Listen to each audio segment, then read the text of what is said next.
All right, I'm very excited to announce this week's guest on the Shop Talk podcast. It is Frank McKinney. He is a real estate artist who's developed 44 oceanfront mansions on spec with an average sales price of $14 million. He's a philanthrocapitalist who's built 32 self-sustaining villages in the country of Haiti, helping over 14,000 children. He's an ultra marathoner, a 12-time participant in the Badwater 135 ultra marathon called the toughest foot race on planet Earth, and he's an author of 9 books in 8 genres. Ladies and gentlemen, please welcome Frank McKinney. This is Shop Talk, and I'm your host, Kevin Deline. I'm on a mission to build a world-class property restoration business. Join me as I interview leaders and entrepreneurs in the property restoration and insurance space to learn actionable insights on how they run their lives and their businesses. We also know how important the communities we serve are. We will be shedding a light on local entrepreneurs, community leaders, and rising stars in the greater Walworth County area. All right, well, thank you, Mr. Frank McKinney, for coming on the show this week. I appreciate it. You know what? For those, is this viewers and listeners, correct? We're both. Yep, correct. So take yourself back about 15 years for those SpongeBob fans. And there's an episode where Kevin the Cucumber, you really got to be an aficionado to understand this. So Kevin is a cucumber. He's kind of like a rock star. He's on a stage. He has this little crown, which is part of the cucumber on his head. And SpongeBob's in the crowd. And he keeps saying, "Hi, Kevin." He's a super fan. He's like a stalker fan. And ever since Kevin was little, and I mean like little, like when you were 10, maybe when the episode came out, because you're like 26 now or something, 25. Mm-hmm. Yep. That I would say, Kevin, I'm your biggest fan. Because at the end of that scene, after 30, and maybe your producer should clip it and put, it's only 30 seconds. So you look up, Kevin, I'm your biggest fan, and you can clip that 30 seconds. That is what I've been of Kevin Deline, like SpongeBob in the audience. Kevin, I'm your biggest fan. I specifically remember the first time you told me. I was young. We came down to Florida to visit, and we were at a restaurant. I had never heard that before, but I did watch SpongeBob, and whenever I think of you, that's the scene I think of. Have you Googled that to see the actual Yes, scene? Absolutely. It's a really good scene. Me and your dad were talking about it. Like, your dad's definitely not a SpongeBob guy, even though I don't look like I'm a SpongeBob guy, but I've been a SpongeBob guy forever. I sent the clip to him. He couldn't stop laughing. Well, thank you for being my fan. I am likewise of yours. Your biggest fan.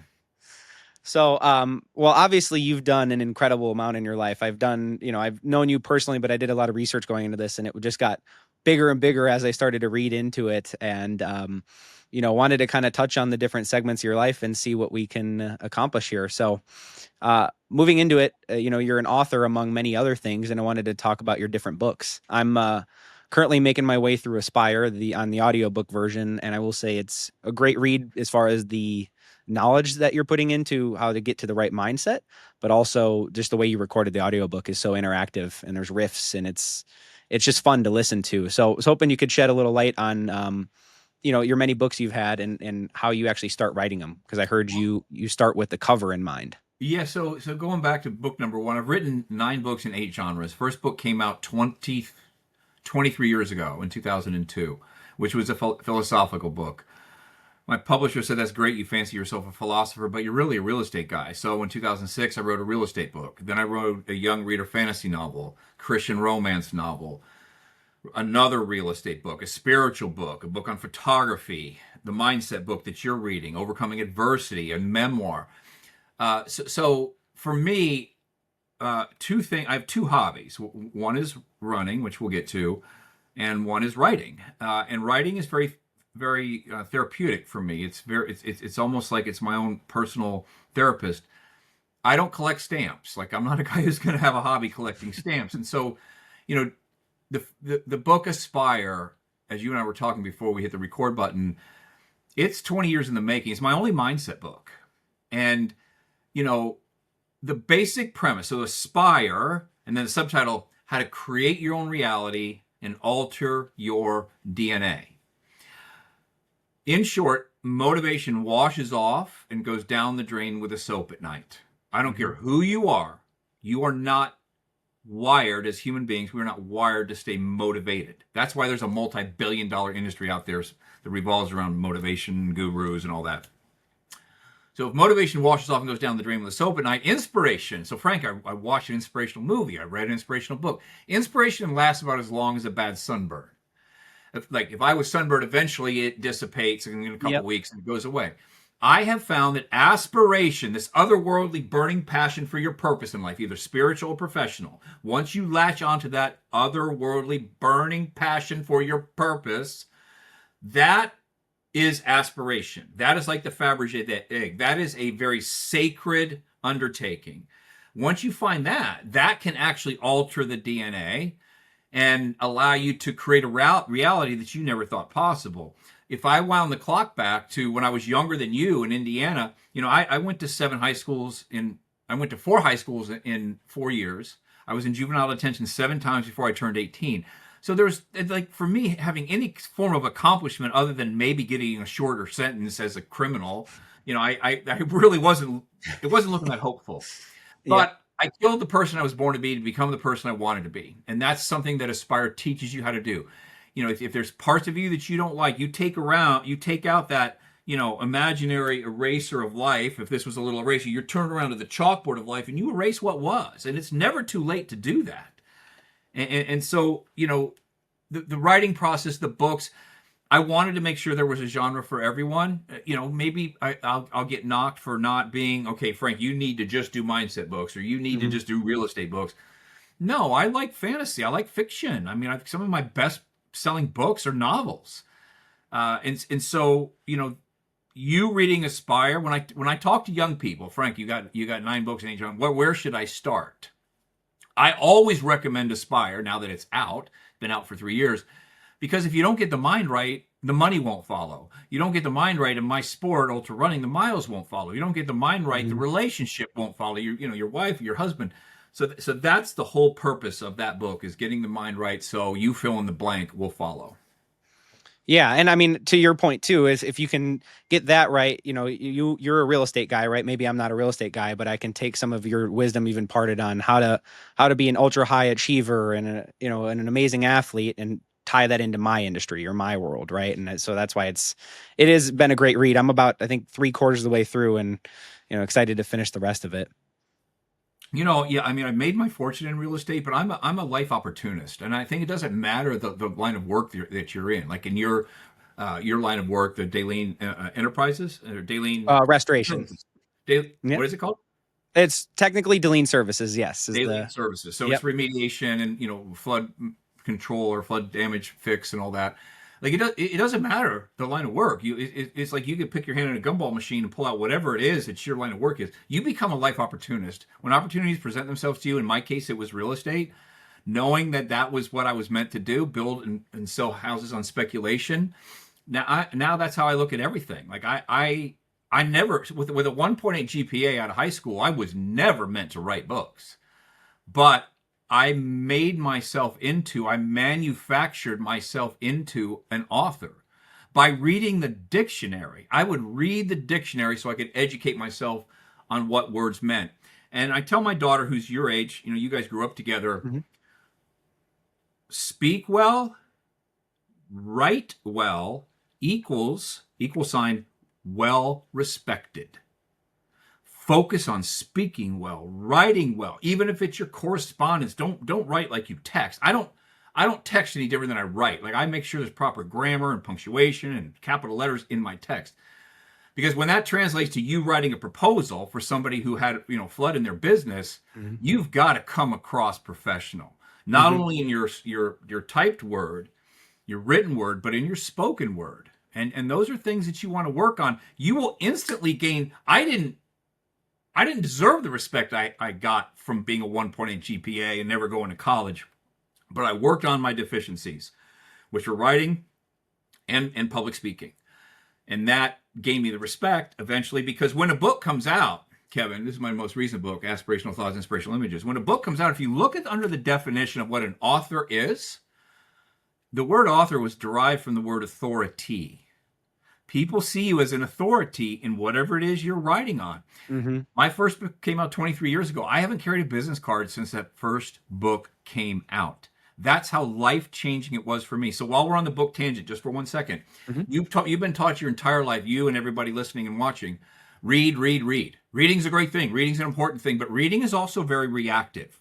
Writing is proactive. What it does to the brain, what it does to the synapses in the brain, engages the brain in a different way than reading does. So I encourage people, especially young people, I talk in a lot of schools, teachers, encourage your students to write. Now, if you're out of school, you've got a journal. If you don't, start a journal. That's all you need to do. You don't need to start writing a book. Just write down your thoughts, your ideas, your struggles. We can't all go see a therapist every day, but we can use that journal as a way to kind of purge some of our thoughts and share some of our dreams and goals with ourselves on a journal. Practice writing just as much as you do reading. I totally agree with you. I also think physically writing is way different than typing on a keyboard too. It just doesn't hit my brain the right way if I'm not writing it down with a pen or a pencil or something like that. It just, for some reason, it just clicks a little differently. I don't know if you have an opinion on that. To me, a journal is not a journal if you keep it on your computer. To me, the journal is something that you keep. I have so many very cool people have given me, leather-bound journals, big journals that you keep with a little lock and key.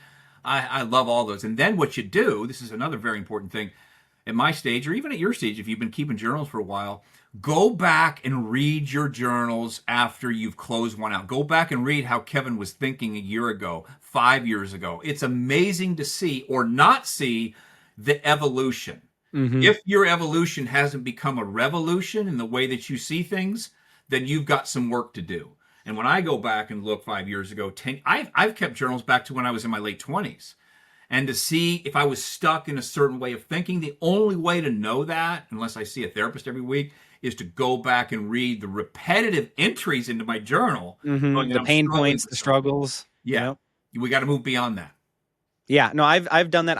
I don't journal every night. I'm not going to lie, but I do take a lot of notes, and I've seen contrast over the years of problems that were continually coming up, and you finally break through that barrier, and then it's no longer mentioned. It's like that part of you has died, the new one has lived on, and it is cool to see. So I 100% agree with you on that. When it comes to if you're journaling or you're going through something right now, you have what's called internal dialogue that constantly replays that issue. Let's say it's something that's troubling.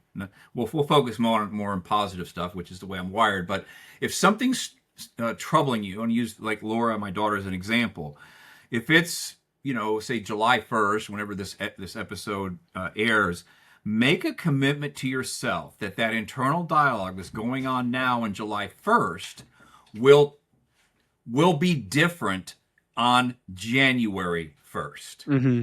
You'll still have an internal dialogue, Kevin, but make a commitment that it will be something new. I will not be struggling with this internal dialogue, this issue. You're not going to never have internal dialogue associated with issues in your life. But if you make a commitment that by the end of the year, or whatever you can say September 1 or October 1 or my birthday, that I will no longer be having this internal dialogue with this issue, it's a wonderful way to put it behind you and then bring on the next one. Yep, for sure. It goes back to what you said about your childhood, right? You had to kill the old you to release the new you, or if some other more tuned up way to say it, right? But it goes back. That's a very violent way, but I needed to kill the person I was born to be, because the person I was born to be was one of two things: either a criminal, and I got caught a lot what I did, so I wasn't going to be a good criminal, or a banker. My father was a banker. My grandfather was a banker. And I'm like, do I look like a banker? Am I going to be a banker? I don't want to be a banker. So that's where I had to kind of kill the person I was born to be, criminal or banker, to become the person I wanted to be. And it's possible for everybody. Mm-hmm. Now, going into the author side of things, did you ever, I know you said you didn't think that you were going to be an author, but was there any signs in your early life that, hey, maybe this is something that I want to do later? Or was there a moment when you realized, hey, this is my time to write a book? I've gotten the ideas or the wisdom I want to impart on people? Yeah, there was two things that happened early in my life. One is I realized the therapeutic properties of writing for me, just the emotional and sometimes intellectual release that I got from writing, and again, longhand. And the other thing was, when I was in grade school and even into high school, remember I mentioned the 1.8 GPA, it would have been 0.8 if I hadn't got like an A- or something in creative writing. So I kind of knew I was pretty good at that. Mm-hmm. And it was something that I hated. And I love two subjects in school I liked. I would have been 0.0 GPA if it hadn't been for writing, creative writing, my grade in that, and math. I love writing, and I knew someday I wanted to count a lot of money. So I better be good at math. That was a simple philosophy, and it paid off pretty well. Because I mean, I like history now, and I mean chemistry and all that stuff. No, but there's discipline, found in every single subject that doesn't serve you. But for me, it was just like the formal education. I probably had, back in the day, I probably had ADHD, ADD, OCD, you name it. I had every letter in the alphabet soup there. But in my Aspire book, which I don't know if you've got to that part yet, it talks about how to use ADD, OCD, any diagnosis on the spectrum, what have you, as a superpower. Quit seeing those things and don't allow your therapist to tell you if you've got ADD, ADHD, OCD, the whole alphabet soup on some kind of spectrum. That can be a superpower. Look at the most wealthy man in the world. Like him or not, Elon Musk, he is on the spectrum, but he has a different... We who are on some kind of spectrum or have ADD, ADHD, OCD, oppositional ADD, ODD, oppositional defiant disorder. I use every single one of those acronyms in that book of Aspire, and I talk about how they have elevated my career. An example. So I don't... Listen, if they get out of control, then you got to do something about it. But if you keep them under control, I say don't kill them. I talk to a lot of parents that are concerned, oh, my little Kevin has an issue, or little Frank has an issue. Let me hear about that issue. And then once I hear, it's a superpower. Like, have them use that to... When I was OCD, or maybe still I'm OCD, obsessive compulsive, I was obsessive. I remember one house that we did, very quick story. It was a $30 million house that had 20 bathrooms in it. Oh my God. I was in the Ritz Hotel, not the Ritz-Carlton, the actual Ritz Hotel in Paris. I was sitting on the toilet. I looked over, and at the toilet roll, the end of the toilet paper was folded to a perfect diamond tip point. Something I stayed in a lot of nice hotels. I'd never seen this before. I carefully tore off the end, leaving the diamond tip point, put it between the pages of my book, came back to Florida, got my whole team together, and said, this is how we're folding every single toilet paper in every bathroom. And follow me while I do it. And I deconstructed it, and then I fold. To this day, I still know how to fold that diamond tip. That's obsessive. That could be compulsive. But I do it at all. I did it in all 20 bathrooms. Wouldn't you know that an ultra wealthy guy walks through and says, man, if you know how to fold the toilet paper like that, I imagine the rest of this house is pretty nice. So, there's an example. It's how you do one thing is how you do everything, right? That's exactly right. We obsess over stuff like that. We obsess over my mechanical rooms. You could host a wedding reception in them. Marble floors, air conditioning, painted, beautiful. And why? Because if you're worth $100 million and there's a couple coming through the house, and the guy, and I'm not being sexist here, but the guy opens the door and looks in there and says, man, if you took care of that room like that, if my wife, he goes sits on the couch. I know the kitchen and the master bathroom's right. If she likes it, we're buying it. Yep. That's an example of putting something that might be a little obsessive to work and monetizing what many therapists would call something we have to medicate. No. You don't medicate Superman. You don't. You let him do his thing. Kryptonite. We all have our own kryptonite. That's a whole other story that we bring on upon ourselves. Like we can be I can be very self-destructive. I can be kind of self-sabotaging. Why? Because I like to break things and rebuild them. It's kind of stupid at my age that I will actually break something that's working just so I can rebuild it. That's a whole other discussion with therapy. But don't want to get into the weeds. Don't let people tell you that if you have any one of those diagnoses, that it's not a negative. It can be a superpower. No, I love that, because I also feel that a lot of times, especially with younger people, it becomes a self-fulfilling prophecy, right? It's like they identify that this is a problem, and then it's, oh my God, this is overwhelming. I need to fix this. And then you can see them start to spiral out of control. Whereas if you just flip the mindset with it a little bit, it can become one of your greatest strengths, Yeah, I mean, you're so right, Kevin. Why should young people, if they're told they have attention deficit, basically you're just not challenged with what you're being presented with in the moment. So move on. Mm-hmm. Until you find... That's why I probably hated all those other subjects. Oh, I loved writing. I loved math. But everything else I had an ADD for because I couldn't. It didn't challenge me. So anyway, we're getting off on a psychological tangent, but I just really lament the fact that people suffer from not necessarily the actual condition, but the diagnosis. Yep, I 100% agree. So moving on to more of the technical side of writing. So I watched an interview with you where you said that you start with the cover and then you write from there. How does that work? Do you start drawing something and then you go, or do you find a picture or something that gives you that initial inspiration? So let's go with adversatology. It's like almost like a coming attractions movie poster for a cover. Since I'm a visual person, and I've done many a podcast just about writing. I'm not going to take up the whole time on that, but Yeah. but if you want to be a writer, yes, I come up with the title and subtitle first.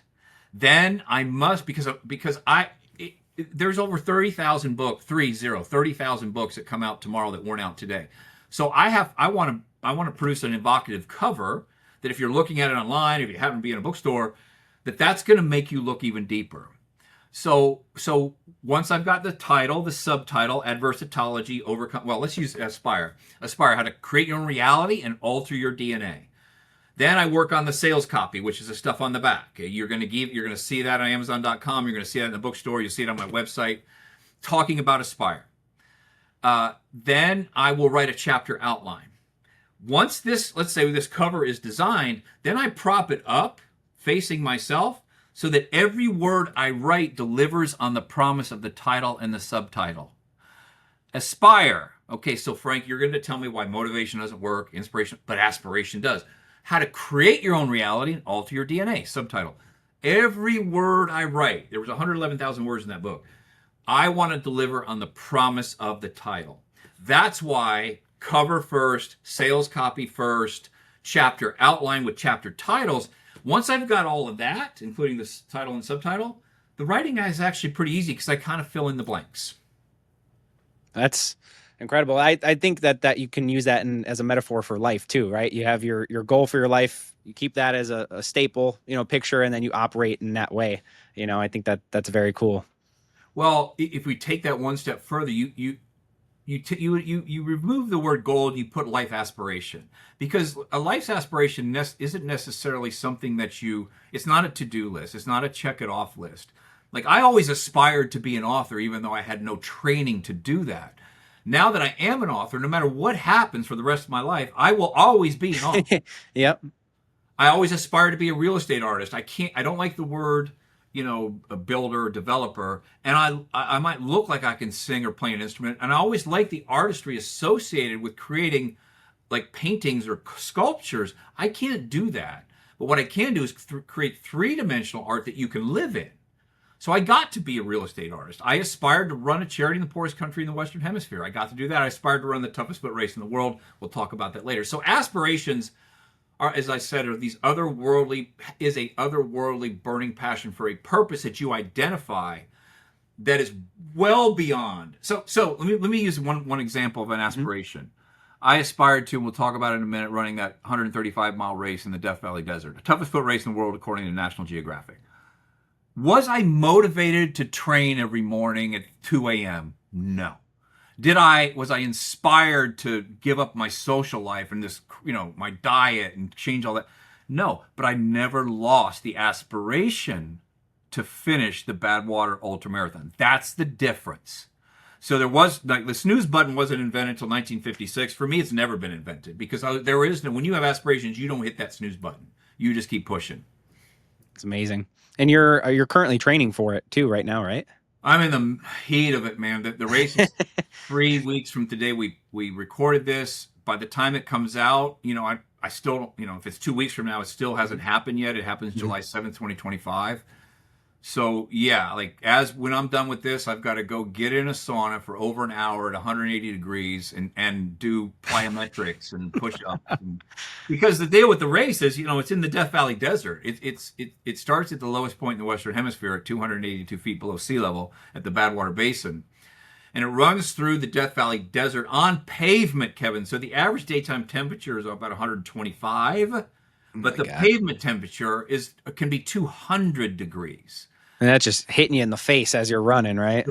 Sometimes my ankles will be blistered, not from the running part, but from the radiant heat coming off. Like I know how to cover all that now, but in Yeah. the past.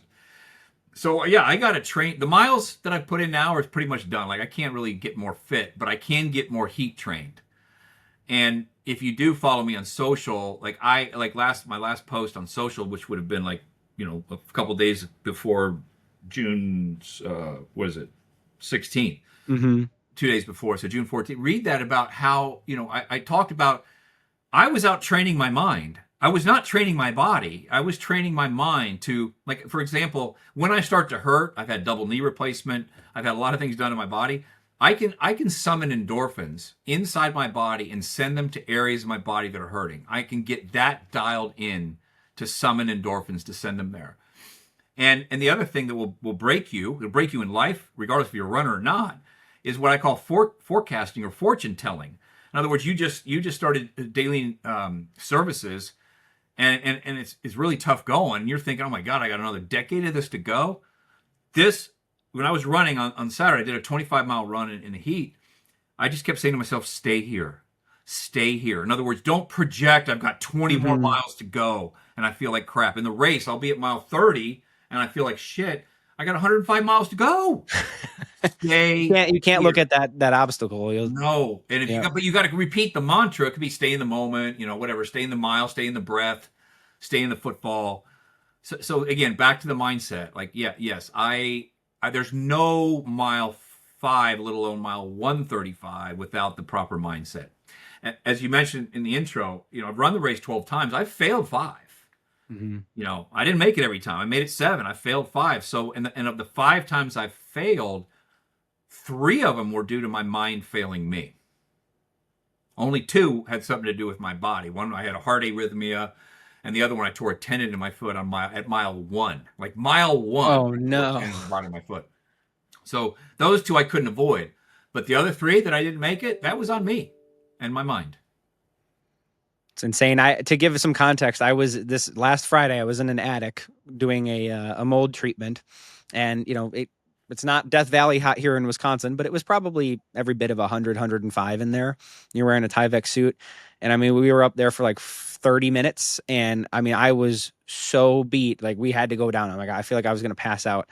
I I literally cannot imagine running when the ambient temperature is 120 and then you're running and then you're doing it for 24 hours. I mean, it just blows my mind. Well, I mean, the winner will get the race done in 24 or less. Mine, because I'm slow, my average finish time is 44 hours I'm out there.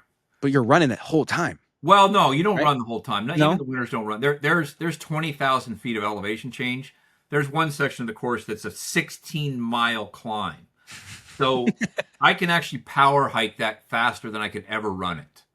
Like you learn how I've had a coach to teach me how to do that. But of the 44 hours, I'm probably moving for 40 of it. 4 hours for 4 hours I'm changing clothes, I'm changing shoes, I'm getting sick, I'm going to the bathroom, I'm eating. Like there's sometimes you're just not moving. Yeah. And there's breaks that I take, to rest a little bit. At my age, I do have to rest a little bit. But listen, for those of you who kind of tune me out because I'm talking about a sport you can't even imagine or can't relate to, ultra running, in that kind of environment, use it as a metaphor for what I call the 3 I's in life: the insurmountable, the incomprehensible, and the impossible. Insurmountable, incomprehensible, impossible. There will be or have been things in your life that are incomprehensible, impossible, insurmountable, that have laid themselves on your heart. You've got 2 choices. Run because it seems so difficult, or take this mindset. You're saying to yourself, I'm going to be Kevin for a minute in Kevin's mind. Kevin's saying, man, I know I'm going to have regrets in life, which is true. You will. I'm going to regret what I did, not what I didn't do. I am going to regret trying. I'm going to regret going after the insurmountable, the incomprehensible, the impossible. I do not want to be sitting on my front door porch at 85 years old, regretting in my rocking chair what I didn't try or didn't do. So when it came to Badwater and I stumbled across the race, over 20 years ago by accident, being the toughest foot race in the world, I'm like, oh man, like I was a 5K runner or 10K runner maybe. Like I was a tennis pro. I had fast twitch muscles. There's no way you were going to run 135 miles in 125-degree heat. But I stepped back and I said, wait a minute, others have done it. Why not me? If I could hire a coach, if I could, take myself from the couch potato and turn myself into this ultra runner, why not me? And I'm going to try, and I've made it 7. I failed 5, but boy, I'm glad I even tried those 5. I don't regret the times I never made it, because when the insurmountable, the incomprehensible, the impossible lay itself on your heart, you got 2 choices. I say pursue it. Yeah, you'd regret never going to learn about the race, right? I heard the story where you were there coincidentally, right? You went for a run and just gassed out right away because of the heat. Yeah, I was there on vacation in 2004. I was a fast twitch runner. I went out to do a 10K. I barely made it back to the hotel. Literally, I was suffering heat exhaustion on the borderline of heat stroke. And I went out there just because it was hot and I wanted to vacation the hottest place in the country. And I went to the general store. I bought bananas and Gatorade to resuscitate myself. And I'll never forget the guy behind the counter with those little round spectacles, like a 49er prospector. He called me boy. He said, "Boy, you better get back out there. You're in last place." "Excuse me, sir. I know I look flush in the face and I'm sweaty, but why are you yelling at me and what are you talking about? The last runner passed here an hour ago. If you don't get back out there, you'll never make the cutoff." "One more time, sir. I just want Gatorade and bananas. Why are you yelling at me?" Short story, or long story short, I was jogging during the race, and the race had just passed where I was jogging. He made the mistake or thought I was in the race. I wasn't. He sent me down to buy a DVD called Running on the Sun, which is a documentary made on the race. It's on YouTube. It's free. You could watch it. It was made in 1999. And I watched that DVD back then like a kid would watch Bugs Bunny or The Roadrunner, like in front of the TV watching it over. Crawling up close to it. Oh yeah. I mean, over and over. I had no wife. I had no social life. I was just watching that video. And I realized that's why, and the people in this race, Kevin, they don't look like little Ethiopians. I mean, that's not being, Yeah, I hear you. There's some of them are big, like tall, some are heavy, old. There's it's a just guy all up here, right? It's all, well, you need to know. The average age in this year's race is 48 years old. Average age is 48. There's an 80-year-old, a good friend of mine, who's trying to set the record as the oldest person to finish Badwater. It's crazy. So what's your excuse? If an 80-year-old yeah, for real, right? Miles, what's your excuse? Not you, but you listen. No, There's no excuse. What do you think that was that put you in there at that exact moment to coincidentally be on vacation while it's going on and go for a run? You think that's God? Is that some? Well, yeah. My 4th book is called The Tap, no subtitle. And The Tap, basically, if you look at the image on the cover, it's the image of the Sistine Chapel, which the painting of Michelangelo did of the finger of God touching the finger of Adam. It's a famous painting. I got permission from the Vatican and I had to pay a royalty actually, to take Adam out of the picture. And I have God's hand coming down and tapping you on the shoulder, calling you to more, making you aware of these, what I call life's great tap moments, and how to recognize them, Kevin, and how not to do this and think it's like a fly on your shoulder and to brush it off. Mm-hmm. That was one of my life's greatest tap moments, because had I not been there, had I not said yes to the opportunity, hired a coach, and I was at the starting line 1 year to the day from that fateful run in 2005, my life my life has been so different since then. You know how it's been different? I now the houses we designed on the ocean went to a whole nother level. The risk I took as far as the price point, whole nother level, because I realized that I could accomplish the insurmountable, the impossible, and the incomprehensible. Had I not had that lay itself on my heart during that one vacation, my life would have been completely different. Well, I mean, that just goes to show how much you can, if you're driven to the right goal, how much you can change in a year. From going to passing out after a 10K to running it a year later. I mean, that's wild to me. Well, there's something, we talked about the difference between motivation, inspiration, and aspiration. These are takeaways. Jot some of this stuff down. Oh shoot, there was another one-liner I wanted to give. Oh, monomaniacal focus. Look up the word monomaniacal. It's basically this singular, like a horse with blinders on. Monomaniacal focus. So that year, Kevin, in 2005, I really was saturated with, intoxicated with everything associated with that race. Monomaniacally means singularly, maniacally focused on that race. That's how life gets, man. Life. People say, Frank, how do you life seems like it's so in balance. Like you've got the Caring House and the villages in Haiti, and you're running, and your books, and your real estate. Life was never meant to be in balance. We go nuts trying to live a balanced life. Quit trying to live a balanced life. The human species was not meant to live in what we call homeostasis. Picture a grandfather clock with the pendulum swinging back and forth, so here's me training for Badwater. Here's me doing a $50 million spec house. Here's my writing a genre I never wrote before. Always out of balance. If we're in balance, the grandfather clock is stopped. In the center, it's not moving, and we go nuts. So quit trying to balance your life. Powerful. So speaking of balancing real estate, I always knew you growing up to be a spec builder, right? And some of the things you've done, but I didn't know exactly how much you've done. And the stats are incredible. There's 44 homes with a $14 million average sales price. But I didn't know that you started with a flip, right? It was, I don't know if this is a kosher term, but it was a crack house, right? So how did you get started in that? Because that came before the running, that came before all of the authoring and everything like that, right? So as a young boy moving to Florida at 18 with all I could carry in a backpack and a $50 bill, I was a maintenance worker on a golf course. And I earned the nickname the White Haitian because I worked amongst all Haitians. And the one thing about Haitians is they have a very strong work ethic. And I wasn't afraid to get out there at 4 a.m. and work on that golf course because I might believe in the entitlement systems and the welfare system, but I don't believe in the entitlement mentality. Like I didn't want to go line up on welfare. I wasn't afraid to dig ditches with the Haitians, and I was happy to earn that paycheck. I would see people playing golf, Kevin, that never seemed to go to work. I'm not into golf that much, but as I'm maintaining the golf course, like the same people are out there every single day. Like they never seem to work. How do you do this? Small corn-fed country boy from a small town moves to Palm Beach at 18, and it's like lifestyles are rich and famous. For you young people, it's like MTV Cribs. It's like watching this, amazing lifestyle.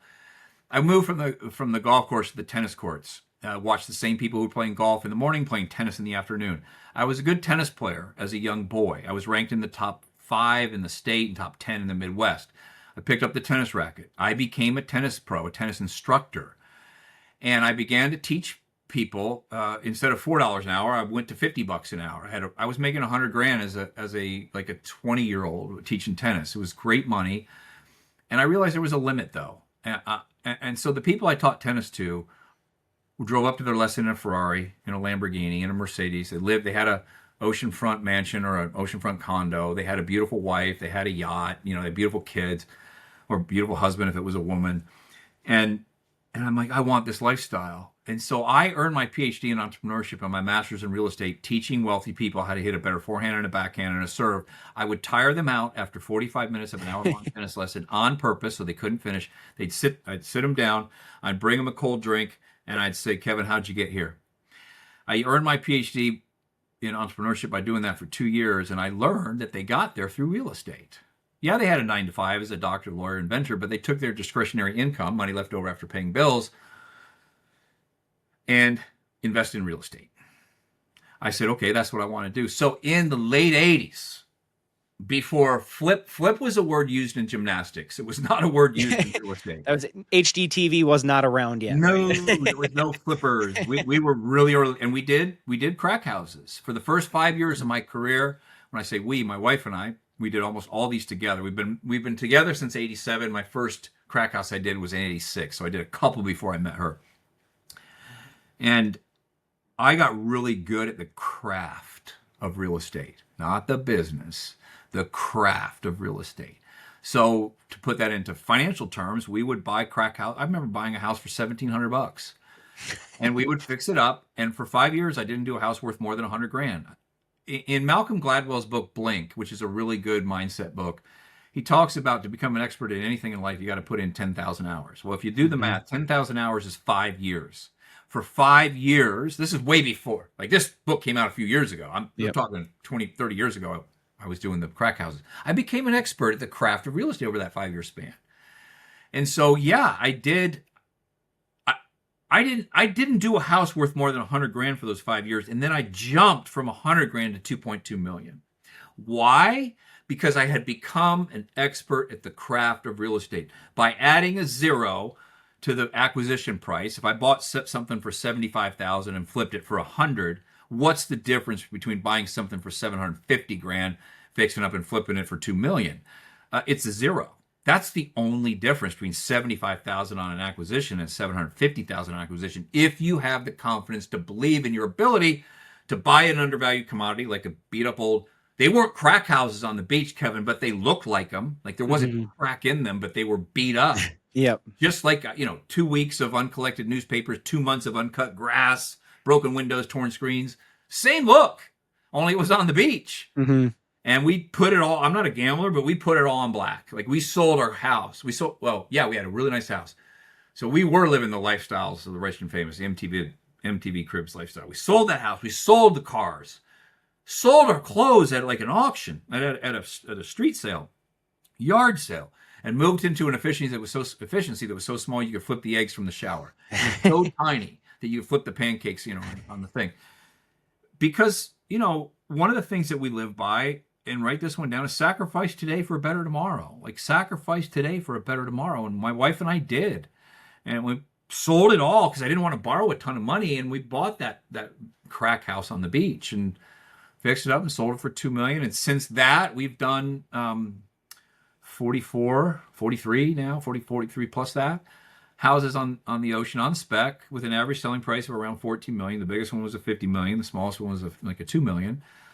And then I kind of retired from doing that in South Florida and have moved to North Carolina, and now are trying to it's not even create a market. It's like colonizing the moon there. It's that different. We're literally trying to colonize something with finishes and a price point that's never been done there before. Trying to bring the market to you. Well, I think people make a fortune. If you look at like the titans of you look at Steve Jobs or Musk or whatever, in my industry, I got to know what the ultra wealthy want before they know they want it. And I'm pretty good at that. Like I'm pretty good at knowing what they want, believing I know what they want before they know they want it, building it on speculation, meaning without a buyer in mind, furnishing it down to the gold-plated toothbrush in the bathroom, linens in the closet, linens on the beds, towels in the closet, cars in the garage, and even food in the refrigerator. So when you walk in the door on a Tuesday and you're qualified to buy a $10 million house, let's say, you could be sleeping there on Friday. And it's happened to me multiple times. A ready-built mansion, right? Listen, I'm in the time business. If you're ultra wealthy, you could create what I did. You could easily hire the people to create what I did. But do you know how long it's going to take you to do that? And you control, as a wealthy person, 100 million plus net worth, and we've done billionaires, but 100 million plus net worth is kind of maybe 50 million would be the cutoff. You don't control time. You control stuff, Kevin, that you and I wish we could control. They have control over a lot of stuff. They can't control time. I'm in there to help them control time. Walk in the door on a Tuesday. You want to be sleeping on Friday. As long as you've got a digit and a bunch of zeros after that first digit in your bank account, you're good. You're sleeping there. And that's happened multiple times to us. I could see why. Because, who wants to, unless that's your real goal, if you didn't want to go through the pain of building a custom house and take 2 years to do it and still have to write the same check, hence why people go for them, Brain damage. It's a lot of brain damage. And people who've worked hard and have the luxury of money. I've bought a spec house before. I bought a spec house in Colorado from a guy because I didn't want to go through it. I just wanted to be done, and I bought it. I was happy to do it. Yeah, exactly.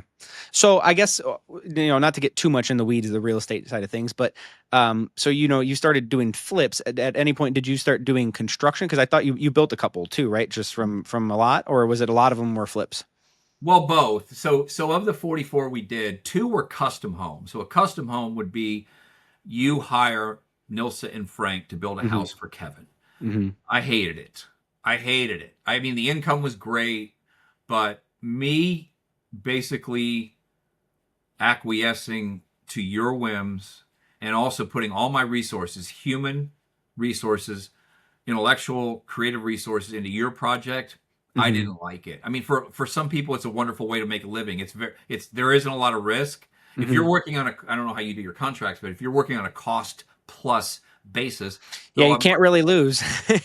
Cost plus on a $10 million house. If you're working on a 20, it cost plus 20, that's a $2 million fee. I mean, the money's really good. And that's spread out over probably 3 to 4 years because you're freaking holding. I want to be married to one woman, and that's my wife. I do not want to be married to this couple who can't make a freaking decision. They put, we put 10 coats of 10 colors, 10 shades of white on the wall, and the lady looks back and starts staring at him, can't make a freaking decision. I don't have it. I don't have the attention span for that. So we got out of that quickly. I was never a general contractor, although I had general contractors that worked for me that would build my spec houses and actually build these 2 custom homes. I learned in that role. You're more of like the visionary behind it. Then you set the idea and the standards for it, and let them execute. I mean, what we do is we will buy the land, we will design the house, and again, I'm not designing the house based upon stuff I like. I'm designing the house based upon what I believe the ultra wealthy person, family, couple will like. Then we build it. When I say we, our general contracting entity, when we had that underneath my roof, in the last 5 houses, I hired a GC. So actually the whole warranty went with him. Because remember, if I had my own GC entity, the warranty's under my roof. Yep. I don't want a guy with $1 billion who could bury me in court if he wanted to. I want that with somebody else. So we would then build it either ourselves or with the GC. The part that we're really good at is selling it, marketing it, because there's only 50,000 people out of a worldwide population of about 8 billion that can afford what I do for a living or what I did for a living in Florida. So you better be really good at attracting that buyer. I've seen you land on a house from a helicopter and do all sorts of crazy stuff to get the name out there. So that's something you're certainly great at. Well, I mean, again, people really don't understand my mother is a good example. And if you were to go to our YouTube channel and you see some of these very theatrical grand unveilings, themed, theatrical, belongs on a stage at Broadway or Vegas. I mean, yes, we've done the rappelling. I've jumped a motorcycle over a house. I've come onto the beach with a jet ski. What did we do for... I rappelled from the main house to a guest house dressed as a pirate, fighting Blackbeard with a gun. The whole idea, my mom says, why don't you just put an open house sign or for sale sign? The method of the madness is as follows. And this is really important to everybody listening that has a business or wants to have a business. Daleen Services doesn't have a mouth.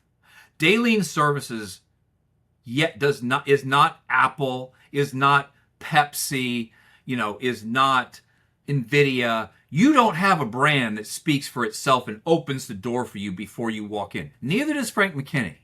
I mean, we have a little bit now after 30 years, but you have to be the carnival barker. You have to be the megaphone. You have to be the ringmaster that draws people into the show, and then you take a back seat. I don't come with the house. The theatrics are designed specifically to get you to see what I do. So for those, and there I got a million haters out there. For the haters out there, oh, he's all flash, he's all sizzle. Let me tell you something. If I was all flash and all sizzle, I wouldn't have been around for nearly 40 years doing what I'm doing. Mm-hmm. There's plenty of flash and sizzle, but that gets you into the door, Kevin. I'm the opening act. And then I step aside, and the true show starts when you walk in the front door of that $10 million oceanfront house, and the new one we're doing a $5 million riverfront house. It's that simple. So when you're there, and let's say, I don't know where my iPhone is. We'll use this whole thing as an iPhone. You're a $1 million real estate broker, high-end real estate broker, and you've just watched the pirate rappel from the house, or the helicopter or the motorcycle go over the house. You call your client, you say, I don't know about this guy. I mean, he belongs on the back lot in Vegas somewhere. The show was a little bit corny, but oh my God, you got to see this house. Mission accomplished. Mm-hmm. You got the phone call made. I got them interested in what happens after they get in the front door of the house. If I couldn't back it up with the beautiful artistry, the three-dimensional artistry that you can live in, if I couldn't back that up, then I would have been a flash in the pan, all sizzle. No substance. For sure. But you've got to have the sizzle in order to introduce people to your substance. Absolutely. I think an interesting question I have for you here is I looked at all of the houses you built, or at least ones I could find online, and they have some crazy stuff inside of them, like a aquarium floor, an aquarium bar, your sphere that you had in your micro mansion. What has been your favorite piece that you've put in a house, if you have one, if you can narrow it down? Well, the one we're building now, which I can't talk about because I'm not going to be done for a while, I'll leave that alone. This is the first house we've done. We're building a house on 1,485 feet of direct riverfront property. It's a third of a mile on one of the most beautiful rivers you will ever see. Any house that I built on the ocean, on the direct ocean, was no more than 300 feet long. So this is going to be stunning. That aside, we'll come back and do an encore. We'll talk about that. But for now, I would have to say, I'll do two. The water floor that we did in a house called Aquiliana was, picture walking in the front door of a house and you're in the foyer. And this foyer was 500 square feet. You're standing on glass that's thicker than your drive-up Teller glass. You're standing on glass that would hold 10,000 pounds. That's 50 people averaging 200 pounds. Underneath that glass are hand-painted flowers in like a lotus garden motif. It's 16 inches deep, the water below. There's a bubble run that shows bubbles that actually help you with your orientation. Like you try to walk on water, it's pretty hard to do. It's glass. You're gonna There's fall. fish in that thing. Like that, you can still see it. Some of the houses I've had to take down because the owners were concerned that people were kind of casing the place. So that one I'm still allowed to keep up. That's probably the most innovative feature we've ever done. And the reason is we want to create what we call significant front door events. So significant that it drops your blood pressure but raises your heart rate. Like you're just so intoxicated by what you see that in that example, in that house, right to the left of the, on the actual glass floor was a credenza. It was like a little desk thing. And it was a drawer. And in there I had a contract. That contract was filled out, everything, legal description, the selling name, everything filled in except for the buyer's name and the price. Because if they were hit with the impulse to buy that house, I wasn't going to let the impulse pass. There's one thing about selling to people who act on impulse is once the impulse goes, it's gone. It's gone. Mm-hmm. So it's a whole other discussion on how to close somebody while the impulse is open. What I call the impulse window is open. Any sales situation, you've got an impulse window that's open. Once it shuts, it's shut. But that floor, the problem with that house, Kevin, is if you came in there, your jaw would be scuffed up from it dragging on the ground. You would be so. It was almost like a theme park. Mm-hmm. People couldn't see it. I went way too far, to be honest with you, on the creative stuff I put in that house. I had to rein that back in. It took us a long time to sell that house because it was so over the top. Something you would see if you stayed at like a Wolf Lodge. I don't know, something like a high-end, like a Disney thing almost. Yep. But the on a smaller scale, where I learned my lesson, was that jelly sphere. It was the world's first jelly sphere. So it was a spherical tank that had a hole on the top that water slowly came out and attached itself to the side. The sphere was like 8 feet in diameter. Inside that jelly sphere wasn't jelly, they were jellyfish. And on the bottom of the sphere was an LED spectrum that would light up the jellyfish in millions of different colors. Remember, jellyfish are translucent. Mm-hmm. So whatever the color of the light was, it was coming from the LED. The jellyfish took on that color. That was an amazing, and there's pictures of that too. I've seen that. That is beautiful. They're very, very pretty. So that was the balance of the original overdone floor to the new modern, how to do it the right way. Yep.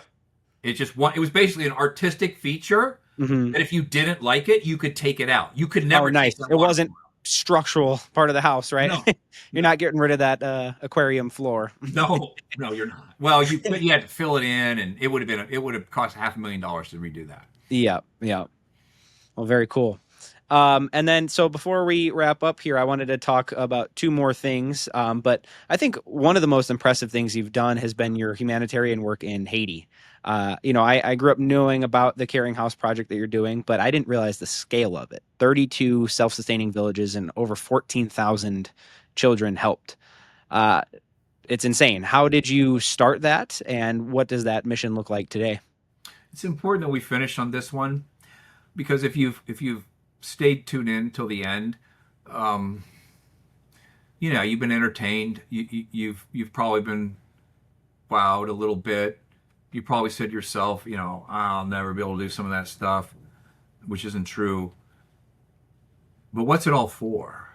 What are all these big houses with the big numbers for? What are the books? Like the books, I don't make any money from my books. Um, Even the running, running in Death Valley, and I'm selectively suffering a little. Selectively, I'm choosing to suffer a little for the benefit of those who are suffering involuntarily in the poorest country in the Western Hemisphere, that being Haiti. It's a fundraiser. We're raising money from my race this year. So Haiti is the poorest country in the Western Hemisphere. The average daily wage is under $2. The infant mortality rate is 22%. That means if you had a little brother or sister that was under the age of 5, there's a 22% chance that child will die before the age of 5. The life expectancy in Haiti is 48 years. I would be long dead if I lived in Haiti.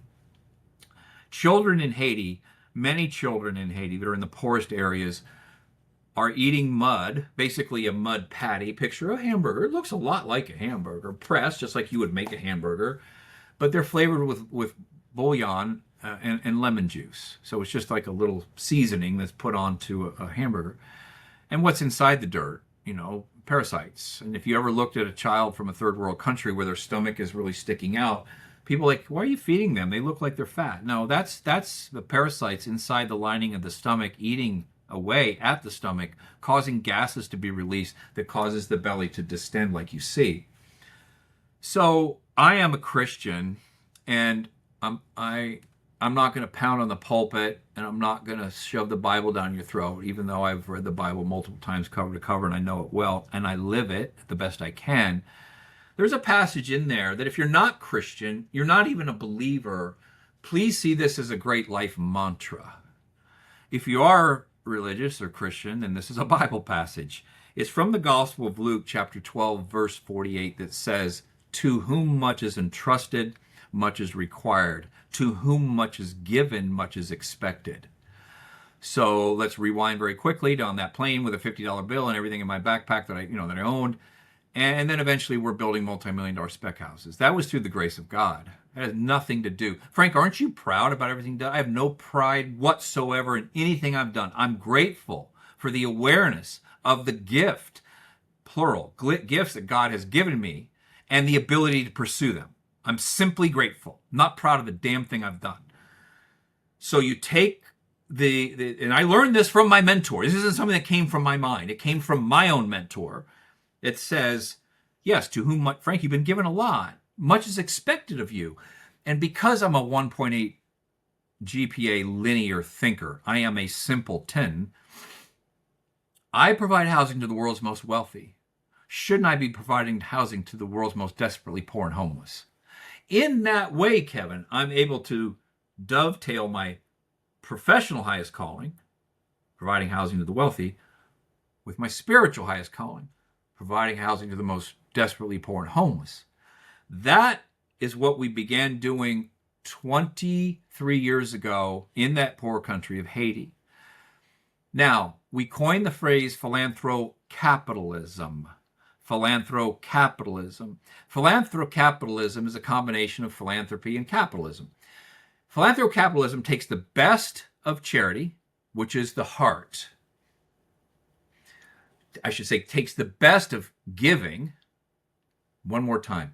Philanthrocapitalism takes the best of philanthropy, which is the heart, and gets rid of the worst, which is charity. Charity exacerbates poverty.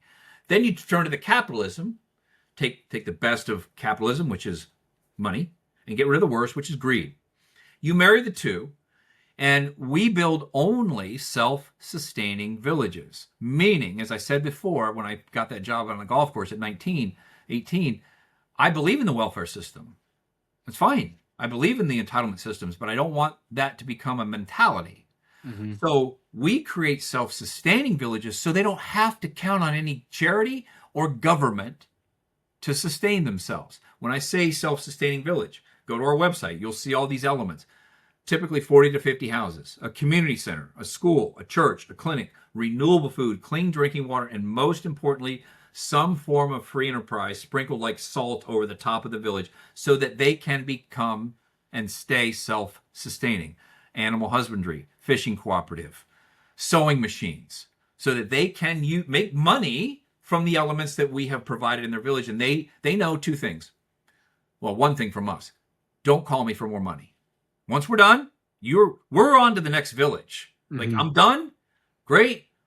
I don't really want to hear from you. We're moving on. And so, Kevin, that has allowed me to, at the lowest point of my life in the late 90s, when I was almost ready to put a gun to my head, I had all this success and I felt like shit. I mean, I don't like to curse a lot, but I felt horrible. And it was because I was caught on that hamster wheel. Actually, it was almost like a heroin needle of consumerism and materialism and egotism. And my mentor was the one who said, Frank, you found your professional highest calling. This gift God gave you to do these mansions, you never went to school for it, you're doing amazing. You have yet to find your spiritual highest calling. And he helped me find it. And he helped me find it in the form of building little, tiny villages over in the poorest country in the Western Hemisphere. And so I implore you that as you ascend this thing called life, and if you have an aspirational mindset and you want to do great things, make sure you take the time to share your time, talent, and treasure with those less fortunate that won't. And this isn't about giving back. I don't buy into that giving back thing. Like, I earned everything I got through the grace of God. So I'm sharing the blessings he's given me. Mm-hmm. It's not like it's a stewardship. It's a calling. It's not a responsibility. There's a big difference. It's almost like marriage. It's not a contract. It's a covenant. There's a difference between those two. So, I if you read, and you will get to that, Kevin, you're not to the last 5 chapters in the last section, which is about, with aspiration, you can change the world. I implore you, as you're listening and watching this, to find your spiritual highest calling. If I hadn't found mine, I probably would have jumped off a bridge or put a gun in my mouth, because there wasn't enough cars in my garage or clothes in my closet and food in my pantry. I was just a glutton for all that. It's more and more. Yeah, but you'll never find it. It really is a sad thing. I can now see it. I drive a 1988 Yugo. Look it up. Kevin doesn't even know what that is. They stopped making them before Kevin was even born. I don't care about material things like that. I just don't. I don't. Let me rephrase it this way, and you'll find this to be true. You go out and buy something you've had your mind on and your heart set on, and there's nothing wrong with buying nice things. Don't get me wrong. It will never return the favor in terms of the amount of energy you put into pursuing it. Some people buy a new Rolls Royce, and before the first tank of gas is done, they're over it. Yeah. So just watch the consumerism and do nice things for yourself and your family, but share your blessings with those less fortunate in the form of that mantra for the non-believer, and for the Christian and believer: to whom much is entrusted, much is required, too much is given, much is expected. It's amazing. And that's, are you guys still building villages there, or are you have any active ones going on? 32nd village. If you go, everything can be found that we're talking about today on my, I don't know if you'll have show notes or Yep. We'll put all this in the show notes for sure. Frank-McKinney.com. PC Magazine, actually it goes by PC Mag now. PC Mag says Frank-McKinney.com, make sure you put the hyphen in there, is like Disney on a desktop. Disney on a desktop, because you can tour the villages in Haiti. You can take tours of the mansions that Kevin and I talked about. Mm-hmm. You can read sample chapters and listen to audible samples on every single book that I've got out there. So you spend some time on there, and you go there. And with Caring House, Kevin, there's 72 different donation options that start with, you give up a latte for a day, say $4.25. I can buy a chicken with that for $4.25 or $4.75, I forget. And that, not to eat the chicken, that chicken will lay eggs for up to 2 years that the family will eat. And then when the chicken stops laying eggs, they will eat the chicken. For giving up one Starbucks coffee, for the day. For those of you who can do more, which I'm sure you can, I can build a house in Haiti for a family of 8 made out of concrete for $5,000. Wow. Brand new house for $5,000. So if you want to help us do that, right now we're focusing on education, where I can send a kid to a whole year of school with a uniform, with school supplies, with feeding them every single day at school, and tuition for $500 for a whole year. So we want to educate those kids, and we're also doing a feeding program. But right now, because by the time we get things rolling, the school year will be up, running their next school year. Only like, I think it's less than 30% of the kids in Haiti go to school. So, for $500, I can send a kid to school for a whole year, plus all his clothes and food. So go to the website, take a look around, visit Disney on a desktop, and if you're so inclined, go to the Caring House link. It's a little drop down there, and you'll see like our top 6 donation options that start with that, that chicken or whatever. Very good. And your book proceeds go to the Caring House as well, right? All the money I made in real estate. So if you buy, like Kevin bought, a copy of Aspire, even though it was the Audible copy, typically a book between Audible and a hard copy will provide between 5 and 7 meals to kids who are eating dirt. So one book, depending on the cost of the book and all that, it's definitely it's more than 5 meals, less than 10. And you get the value of the book. Yeah. So go buy some. Yes. Yeah, buy a bunch. For sure. Very good. Well, to wrap up, we like to ask our guests 3 questions that are kind of tailored to you, to get some deep perspective on the way you think and have crafted your life. So if you're good with it, we'll start with the 3 questions here. Let's make this disclaimer that we did not talk about these, right? Correct. He specifically said he does better on the fly. So we're going to... I don't want to know. Yeah. All right. So question number 1, if you could go back to the beginning of your career, what would you tell yourself? Wow. But 2 things, if I could do 2 real quick. Yep. One is, Frank, you must exercise your risk tolerance. Frank, you must exercise your risk threshold like a muscle. It's little, but eventually it will become stronger and able to withstand greater pressure. I don't have the smarts. I don't have the education. I don't have the connections. I don't have the network. I didn't have the money, but I wasn't afraid of taking a risk. That was the one thing that I exercised. It doesn't mean I'm not afraid every day, Kevin. I'm terrified every day that, am I going to be eating at Ruth Chris Steakhouse or am I going to be eating out of a dumpster? That's the life of a spec builder. Mm-hmm. But by exercising my risk tolerance, my risk threshold got stronger and I was able to take bigger risk. I would tell young Frank that. And I would also save him the aggravation while jumping off a bridge that each one of us has been blessed with the ability to succeed. And the sooner we realize those successes weren't meant for our sole benefit, but meant to share with others who will not succeed at our level, the more enlightened, the more you kind of skip over happiness and land on joy. There's a big difference. And those would be 2 things I would tell a younger me. All right. So you ready for question number 2? You did pretty good for being on the spot. Yeah, I'm ready. All right. Question number 2. More of a statement as well. You've been able to stay married to your wife and raise an amazing daughter throughout your wild career. What advice would you have to other men attempting to do great things while wanting to achieve harmony in their marriage and fatherhood duties? Kevin, I'm going to tell you one thing about that. You need to devote a whole podcast to that.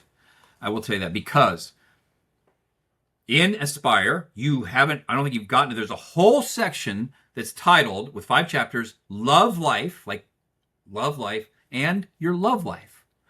Because your significant other, assuming you don't want to spend your life alone, which most people won't spend their life alone, will have a huge impact on what happens to your career.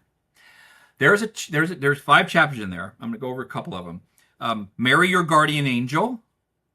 So you need to look for characteristics, especially somebody like me who's a little self-destructive and self-sabotaging, to find somebody who will help me avoid free will, because my free will isn't always correct. The significance of a significant other, very important to understand that. And relationship, this is probably, I'll finish with this one. Relationship pressure can crush a union or create a diamond. If you look at what creates the beautiful diamond underneath the crust of the earth, it's pressure. 70,000 pounds of pressure crushes most minerals to dust. But the diamond is created through pressure. So Nils and I welcome conflict. We work together. That's even more dangerous. We welcome conflict with the knowledge that we must respect the other's position during the conflict. But conflict is fine. Bang, bang, bang. Because it's real. You can't deny that. Mm-hmm. And I would say that you you need to, for those of you that haven't read Aspire, that is one of the most, I felt like, Kevin, I felt like after all these years, I was qualified to give relationship advice. If it wasn't for Nilsa, I wouldn't tell you this right now, I would be either dead or I'd be living in West Virginia, chewing tobacco, smelling like motor oil, living in a Airstream trailer from the 70s, and maybe dating the bearded lady from the circus. So, that's how significant my significant other is. There's no way Frank McKinney would have become what he did without her. Last, for women watching this, never acquiesce to or agree to that statement, behind every successful woman, rephrase that, behind every successful man is a strong woman. Nilsa's never been behind me. It's beside every successful man is a strong woman. Shoulder to shoulder, equal. Sure, I've got things that I do that she doesn't, and she's got things that she does that I don't. But it's always beside, it's never behind. I love that. Wow. That was great. And then last question here. If there was one thing you wanted to be remembered for, what would it be? Simply this, that I was a responsible steward for the blessings God had given me in the creation of the 30-some villages in Haiti. I always thought my legacy would be these beautiful mansions built on speculation. I might even have thought that some of the books that have sold a bunch of copies, it might be that. Kevin, the books will go away. What author do you remember from like 20 years ago? There's like a handful of them. Mm-hmm. I will be forgotten as an author. The houses I have built, many of them have already been torn down and replaced with new ones. So that legacy is gone. The legacy that we will have left in Haiti, because if we provide one house and the self-sustaining existence that goes along with that house in one of our 32 villages, it affects that family. But doesn't it affect that family's children and their children and those children's children?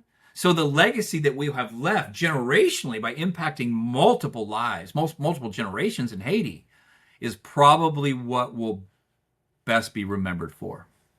And that's cool with me. That is, yeah, I think that'd be cool with anybody. That's an amazing thing to be remembered for. Yep. All right. Well, to close it out here, how can people find you and all the work that you're doing and support what you have going on? Go to Disney on the desktop, go there, go to frank-mckinney.com and, cruise around. If you do, there's a contact information on there. I'm not going to put it out there here. You just go, I'll let you go through that step if you really want to talk to me.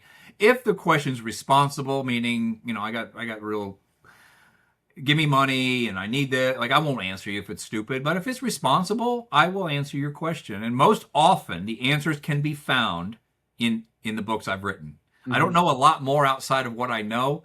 Mindset and Aspire, Overcoming Adversity and Versatology, Real Estate in the book Burst This. So, I would go that route. You should have a mentor in life. And a lot of mentors and coaches, I have a few people that I coach. I coach them for the benefit of Caring House. I don't make any money. It's a fortune. It costs the donation is huge. And if you got the money, great. Then we send it to Caring House and I'll coach you. But save yourself the $3,000 an hour or whatever it is and buy a $25 book or a $30 Aspire book. Everything I know about mindset is in that book. So that's how I would leave it. frank-mckinney.com. All right. Well, thank you. I'm inclined to call you Mr. McKinney, so thank you. No, come on. Come on. Call me Frank. You're old enough now. Well, thank you very much for your time and the incredible amount of wisdom you imparted on us here.